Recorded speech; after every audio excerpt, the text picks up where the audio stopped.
Assalamualaikum warahmatullahi wabarakatuh. Waalaikumsalam Hai guys, warahmatullahi Arif sini. wabarakatuh. Kali ini saya akan coba menjelaskan metode analisis regresi linear berganda.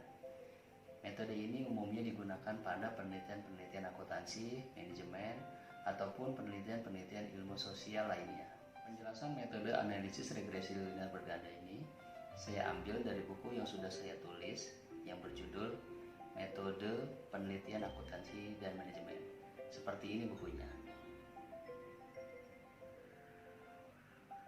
Dalam video kali ini, saya akan coba menjelaskan apa itu regresi linear berganda secara singkat, serta saya juga akan memberikan contoh-contoh pengolahan data untuk analisis regresi linear berganda menggunakan software SPSS. Regresi linear berganda adalah model regresi yang digunakan untuk menganalisis penelitian-penelitian yang pengamatannya dilakukan pada beberapa variabel X atau variabel independen untuk melihat ada atau tidaknya pengaruh terhadap satu variabel Y. Di dalam analisis regresi linear berganda ini ada beberapa tahapan-tahapan yang perlu diperhatikan. Yang pertama adalah uji instrumen apabila data sumber yang didapat berasal dari penyebaran kuesioner. Yang kedua adalah uji asumsi klasik, di mana uji asumsi klasik terdiri dari uji normalitas, uji heteroskedastisitas, uji multikolinearitas, dan uji autokorelasi. Lalu yang terakhir adalah uji hipotesis. Uji hipotesis terdiri dari uji kelayakan model atau uji F. Lalu kita melihat koefisien determinasi, nilai dari koefisien determinasi, dan yang terakhir adalah uji T. Karena data yang akan saya contohkan adalah data yang bersumber dari kuesioner, maka saya akan coba menjelaskan terlebih dahulu proses pengolahan data untuk uji instrumen. Oke guys, sebelum kita melakukan uji instrumen, langkah pertama yaitu kita menyiapkan tabulasi data yang akan kita olah. Seperti ini contohnya. Ini adalah variabel Y, variabel lean accounting. Saya sudah menyiapkan tabulasi datanya dengan struktur tabel seperti ini. Kalian nanti siapkan struktur tabel yang seperti ini agar memudahkan langkah kita untuk melakukan proses copy paste ke program SPSS. Lakukan hal yang sama untuk variabel-variabel lain. Di sini variabel X1 saya adalah CI atau continuous improvement. Ya guys, siapkan seperti ini. Ini juga nanti akan kita copy paste ke program SPSS. Seperti ini ya bentuknya ya. Tabulasi data dengan struktur tabel Excel seperti ini. Lakukan hal yang sama untuk variabel-variabel berikutnya. Sini variabel X2 saya, value stream cost. Ini adalah butir-butir kuesioner. Lalu variabel-variabel berikutnya juga dilakukan hal yang sama, balance scorecard. Ini variabel X3 saya. Dan terakhir variabel X4 saya, just in time. Saya buat juga struktur tabelnya sama persis dengan variabel-variabel yang lainnya. Seperti ini struktur tabel yang nantinya akan membantu kita untuk mempercepat proses copy paste ke kolom yang ada di SPSS. Lalu kemudian kita juga bisa membuat struktur tabel gabungan ya. Fungsinya di sini untuk lebih mempermudah kita dalam melakukan copy paste ke tabel yang ada di SPSS nanti, karena ini berisi semua data gabungan dari semua variabel yang kita teliti. Jadi kita tidak perlu mengcopy paste satu-satu variabel, tapi bisa langsung secara keseluruhan sekali kerja. Nah, seperti ini bentuknya ya. Struktur tabel gabungan dari ke semua variabel yang kita akan olah datanya pada program SPSS. Oke guys. Ya, jadi lebih banyak ya dibanding per variabel. Tapi ini mungkin lebih efisien dan efektif. Kalau saya melakukan hal ini, tidak satu-satu. Jadi saya buat dulu struktur tabel secara keseluruhan, saya siapkan program SPSS-nya, lalu saya copy paste sehingga prosesnya bisa langsung selesai. Oke guys, selanjutnya kita buka program SPSS.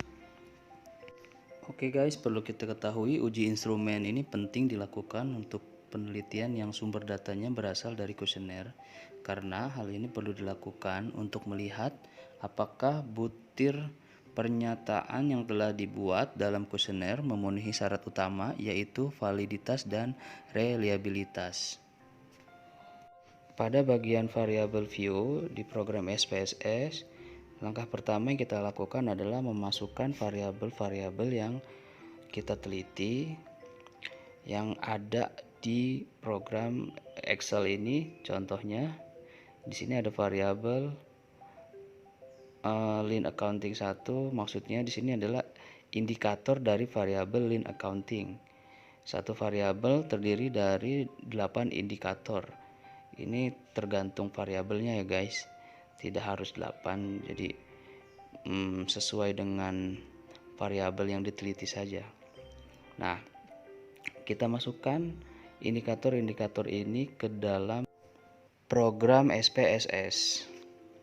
Ya, kita ketik saja setiap nama indikator dari variabel yang kita teliti. Contoh tadi lean accounting ada 8 indikator, berarti kita buat di sini LA1 sampai LA8. Perlu diperhatikan di sini measure-nya dalam posisi scale ya guys. Lalu lakukan hal yang sama untuk indikator-indikator yang lainnya ya guys. Sini LA2, jangan lupa measure-nya dalam posisi scale. Lanjutkan seterusnya untuk ke seluruhan indikator variabel. Di sini jumlah indikator tergantung dari representasi variabel ya guys. Tidak semua variabel jumlah indikatornya 8, tergantung dari penjabaran deskripsi variabel tersebut. Apakah 5 indikator saja sudah cukup menggambarkan deskripsi variabel tersebut, atau memang bisa lebih. Sifatnya tergantung dari konsep teori si variabel tersebut. Posisi measure-nya jangan lupa scale.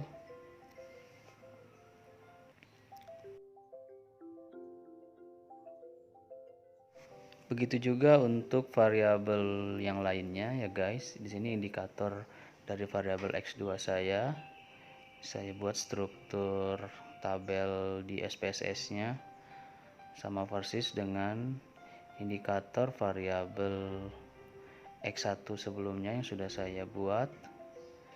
Saya susun dulu tiap-tiap indikator. Di sini sama pula ada 8 indikator. Lalu measure-nya dalam posisi scale, semuanya klik 2 kali saja guys, biar langsung otomatis.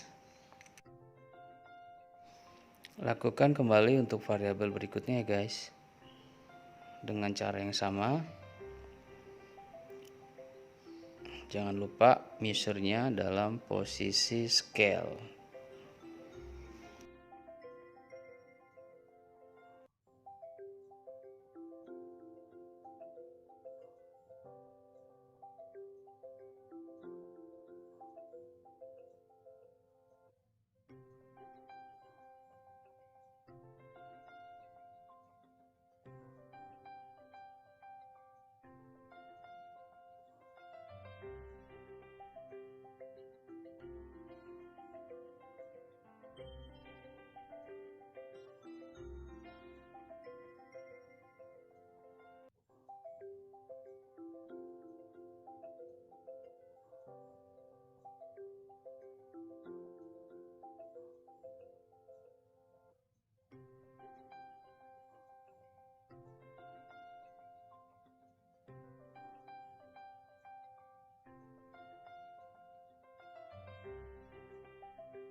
Kemudian selesai kita menginput keseluruhan indikator dari variabel yang kita teliti, kita rubah pada kolom desimal ini menjadi 0. Lakukan hal yang sama untuk keseluruhan indikator variabel yang akan kita teliti. Ya, jangan sampai salah guys ya. Sini dalam posisi 0 semuanya.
Setelah selesai semuanya, kolom desimal kita nolkan, kita masuk ke data view.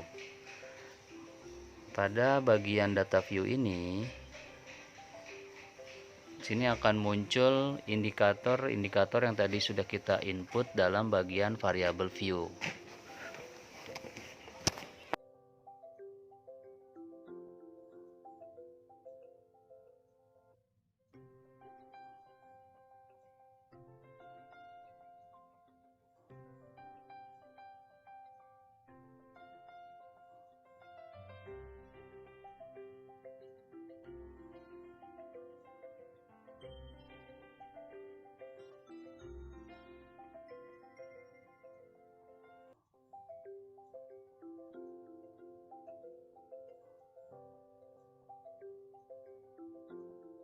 Kemudian kita copy paste data dari indikator setiap variabel yang kita buat dalam sheet gabungan. Kita copy datanya saja, karena nanti yang akan kita olah adalah data ini guys. Oke, copy semua, dipaste ke data view SPSS yang sudah kita siapkan. Oke guys, nah maka akan muncul seperti ini, persis seperti data gabungan yang ada di Excel. Ini maksud saya menganjurkan agar kita membuat data gabungan dalam format Excel terlebih dahulu, agar memudahkan kerja kita ketika nanti melakukan proses uji instrumen yang terdiri dari uji validitas dan reliabilitas dengan data yang bersumber dari indikator-indikator setiap variabel yang akan kita teliti. Seperti ini guys bentuknya.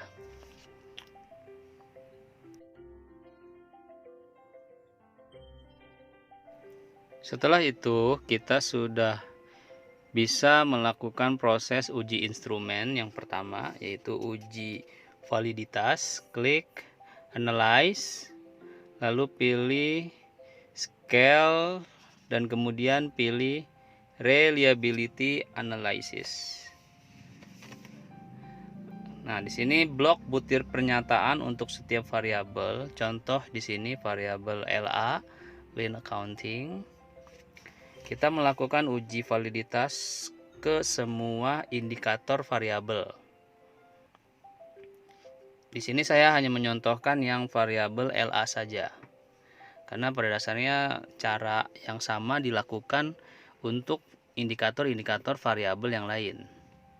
Oke, sudah masuk ke dalam kolom item, kotak item sudah masuk, dan pastikan pada bagian menu model dalam kondisi alpha. Lalu klik statistik, maka akan muncul kotak dialog Reliability Analysis Statistik. Pada kolom descriptive for centang diberikan tanda centang. Perhatikan pada bagian descriptive for, di sini ada 3 kotak. Pastikan yang kita centang adalah pada bagian scale if item deleted. Lalu pada kolom inter item centang kotak correlation. Kemudian klik continue, lalu klik lagi OK. Maka akan keluar output seperti berikut ini.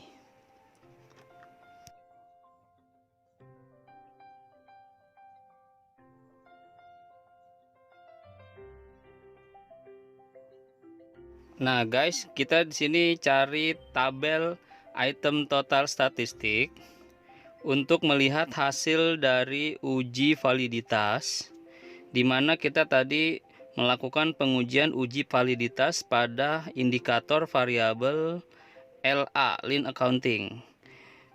Variabel Lean Accounting memiliki 8 indikator. Jadi di sini kita lihat ya, nilai dari kolom corrected item total correlation ini kita bandingkan dengan nilai R tabel. Untuk mendapatkan nilai R tabel, kita harus menghitung dulu berapa degree of freedom dari sampel yang kita miliki. Rumusnya adalah DF sama dengan N dikurang 2. Berarti N di sini adalah jumlah sampel. Saya menggunakan 100 sampel. 100 dikurang 2 berarti didapatlah nilai DF-nya itu sebesar 98. Kemudian nanti dibandingkan dengan jumlah signifikansi yang digunakan. Saya menggunakan signifikansi sebesar 5%. Jadi nanti di sini di tabel R kalian lihat pada baris 98 kolom 5%, maka didapatlah nilai degree of freedom sebesar 0,197. Maka di sini kita bisa lihat apabila ada nilai butir pernyataan yang di bawah 0,197, maka butir pernyataan itu dikatakan tidak valid. Maksud tidak valid adalah bahwa butir pernyataan dianggap tidak bisa dijadikan alat ukur penelitian. Lalu kita bisa lakukan kembali pengukuran uji validitas untuk instrumen variabel yang lain. Kalau tadi adalah variabel Lean Accounting, kita lakukan hal dan cara yang sama untuk variabel-variabel berikutnya. Lakukan dengan cara yang sama, teman-teman semuanya. Sini intinya adalah setiap indikator semua variabel harus dikatakan valid. Tadi saya sudah jelaskan, valid ini artinya bahwa indikator-indikator tersebut apabila lolos dari uji validitas ini, maka indikator tersebut bisa dijadikan alat ukur untuk pengukuran variabel yang kita akan teliti.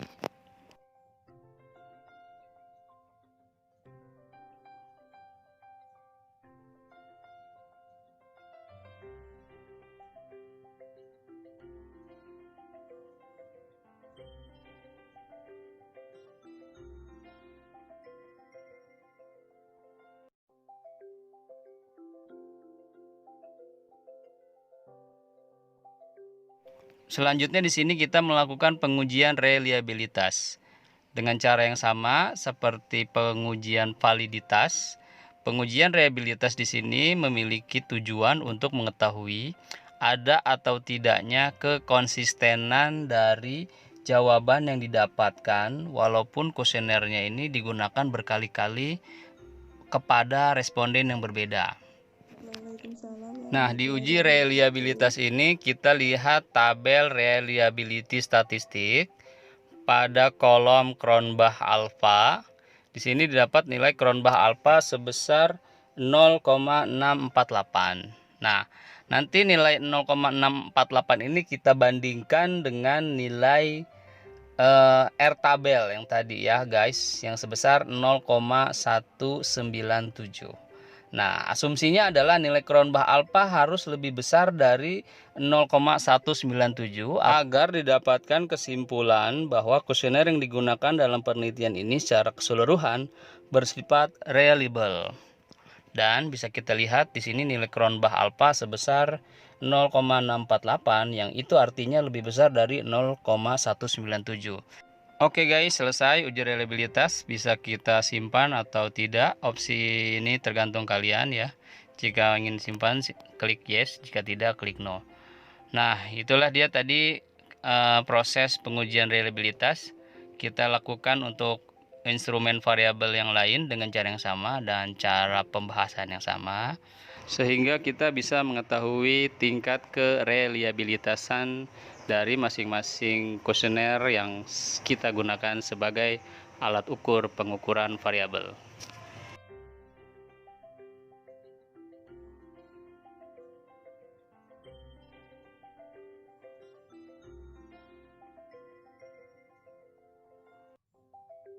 Dan setelah selesai melakukan pengukuran reliabilitas untuk seluruh variabel, maka yang perlu kita lakukan adalah jangan lupa di save ya guys hasil kerja ini, karena suatu saat mungkin bisa kita pergunakan kembali.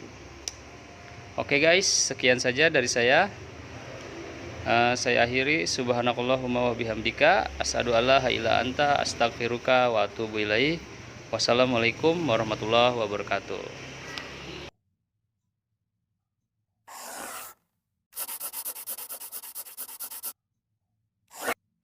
Assalamualaikum warahmatullahi wabarakatuh. Hai guys, Ari di sini. Kali ini saya akan memberikan rekomendasi tentang kampus terbaik di Kota Tangerang, yaitu Universitas Muhammadiyah Tangerang. Universitas Muhammadiyah Tangerang atau UMT adalah kampus yang memiliki 34 program studi yang berkualitas. Salah satunya adalah program studi akuntansi. Prodi akuntansi merupakan pilihan yang tepat bagi kalian karena sudah banyak prestasi-prestasi yang diraih.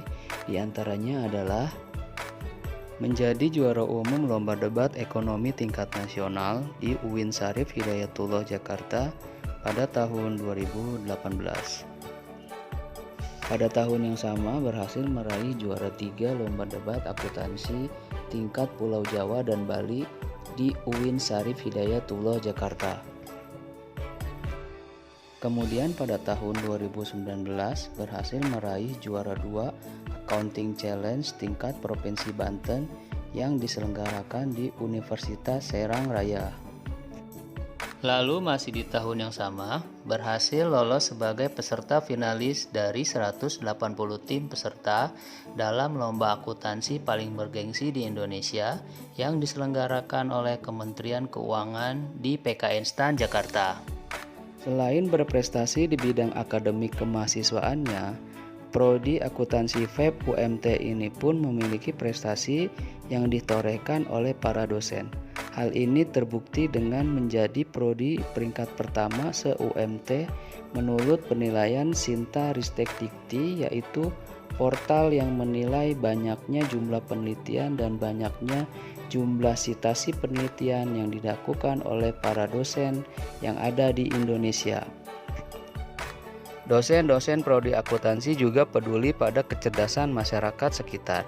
Hal ini dapat dilihat dengan adanya kegiatan pengabdian kepada masyarakat yang dilakukan secara berkesinambungan sebagai upaya transfer ilmu pengetahuan antara dosen dengan masyarakat agar didapatkannya sebuah pengetahuan tambahan bagi masyarakat sebagai upaya untuk mencerdaskan kehidupan berbangsa.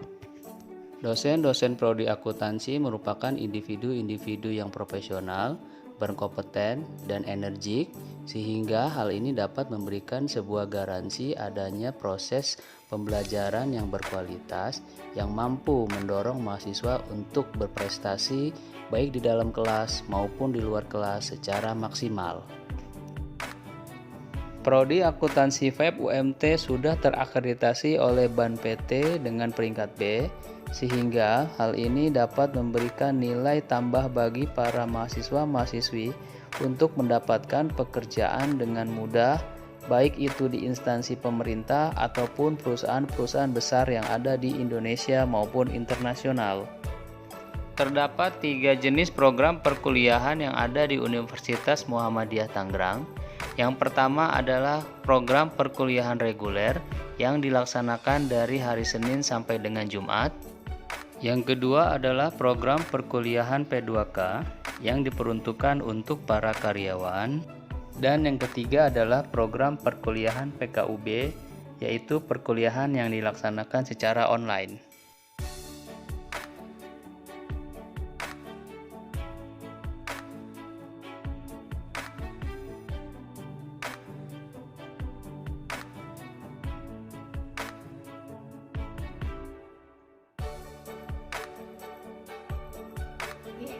Oke, terus juga kemarin tuh sempat ada yang tanya sih sebenarnya kenapa sih Win pilih kuliah di Universitas Muhammadiyah Tangerang.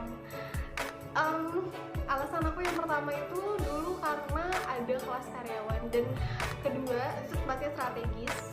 Terus ketiga, prodi yang aku ambil itu adalah best of the best prodi yang ada di UMT, yaitu akuntansi.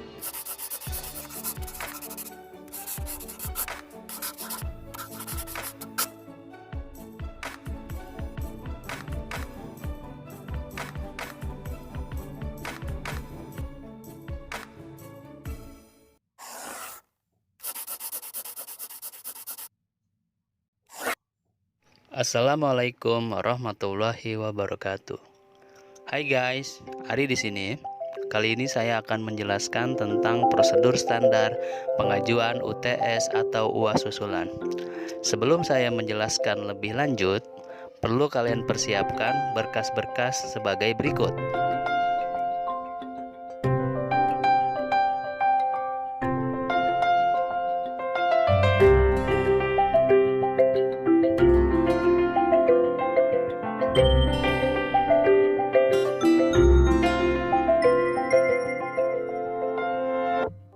Untuk mendapatkan formulir UTS atau UAS susulan, kamu harus mendownloadnya di Siakat. Lalu isi formulir ini dengan jelas dan lengkap. Kemudian minta tanda tangan validasi Kaprodi. Note ya guys, satu formulir hanya untuk satu mata kuliah. Jika kalian susulan lebih dari satu mata kuliah, maka formulirnya pun lebih dari satu. Lalu lakukan proses pembayaran. Untuk biaya UTS adalah 55.000 per mata kuliah. Sedangkan untuk biaya UAS adalah 75.000 per mata kuliah. Dan transfer ke sini ya guys. Serahkan kedua berkas ini ke bagian administrasi untuk dibuatkan surat tugas bagi dosen agar melaksanakan UTS atau UAS susulan. Seperti inilah surat tugas tersebut. Dan setelah kalian menerima surat tugas ini, barulah kalian bisa menghadap dosen untuk meminta UTS atau UAS susulan. Demikian video pengajuan UTS atau UAS susulan ini. Like kalau kalian suka, dislike kalau kalian tidak suka. Thank you for watching, dan jangan lupa subscribe ya.